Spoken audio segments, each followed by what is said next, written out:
নমস্কার, আমি সোমশুক্র।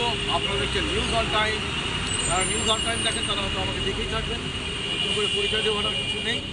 এই মুহূর্তে আমরা আছি ধর্মতলায়, যেখানে চলছে আপনারা বুঝতে পারছেন অভয়ার ন্যায় বিচার চাই। 100 দিন কেটে গেল, সিবিআই এখনও চার্জশিট দিতে পারেনি। দেশের একটা অন্যতম ডিপার্টমেন্ট, এতে লজ্জা হওয়া উচিত যে 100 দিনেও কোনো চার্জশিট জমা করতে পারেনি, নাকি চার্জশিট জমা দেওয়া হলো না। কি হতে পারে? আপনার কাছে বক্তব্যটা খুব পরিষ্কার। আপনাদের কাছে যদি পরিষ্কার না হয়ে থাকে আপনারা কমেন্ট করুন, কমেন্টে আমি উত্তর দেবো আপনাদেরকে। আর সবথেকে জুনিয়র ডাক্তারদের সঙ্গে কথা বলার পর যেটা দেখলাম যে টয়লেট বন্ধ করে দেওয়া হয়েছে, যাতে ওনারা টয়লেট ব্যবহার না করতে পারেন। এইটা এক ধরনের হেনস্থা করা হচ্ছে ওনাদেরকে। আপনারা পারলে অনেক অনেক সাপোর্ট করুন, এই আন্দোলনকে আরও সফলমণ্ডিত করে তুলুন।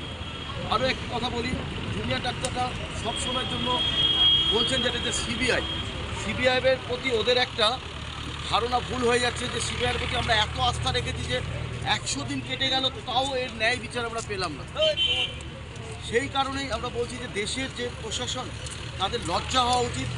গাড়িতে দাঁড়িয়ে হাত পেতে ভিক্ষে করে টাকা তোলা, বাইক ধরে টাকা তোলা, লরি ধরে টাকা তোলা, এইটা কাজ হতে পারে না।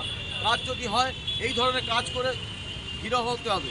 এইটা আমার বক্তব্য প্রশাসনের যারা দায়িত্ব আছে তাদের কাছে। এবং তাতে দেখবেন যে প্রত্যেকটা অফিসার তার বাড়িতে আত্মীয় স্বজনের কাছে সম্মানের সঙ্গে থাকতে পারবেন। কিন্তু যদি আপনারা এই ধরনের সার্ভিস দেন, এই পাবলিক সার্ভেন্ট হয়ে পাবলিককে আপনারা যদি বিপদে ফেলেন, তাহলে আপনাদের ভালো তো কখনো কেউ বলবেই না। এর জন্য বলছি যে আপনারা অবশ্যই দয়া করে এই দিকে নিজের কাজে ফোকাস করুন, বলতে বাধ্য হচ্ছি।